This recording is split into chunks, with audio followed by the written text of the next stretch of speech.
મહેસાણા જિલ્લાના બહુચરાજી તાલુકાના કનોડા ગામના ખેડૂત રામભાઈ પટેલે પોતાની 2 વીઘાથી વધુ જમીનમાં ગૌમૂત્ર અને અન્ય કુદરતી પદાર્થોનો ઉપયોગ કરી જીવામૃત તૈયાર કર્યું. તેમણે કેળા, પપૈયા, શેરડી અને સરગવાની સંપૂર્ણ ઓર્ગેનિક ખેતી કરી. રાજ્ય અને દેશમાં કેન્સર જેવી ગંભીર બીમારીઓ વધી રહી છે, જેનું મોટું કારણ પેસ્ટિસાઇડ યુક્ત ખોરાક છે.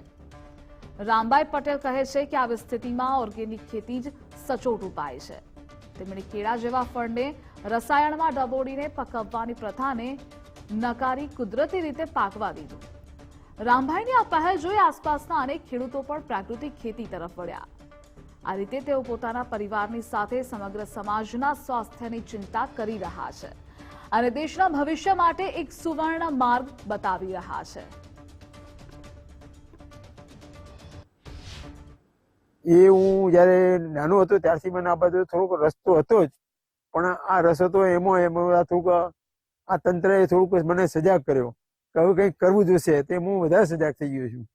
શું કહેશો, અન્ય જે પકવેલા અને શાકભાજી કે ફ્રૂટ ખાતા હોઈએ છીએ એનાથી શું થતું હોય છે અને આનાથી શું ફાયદો છે?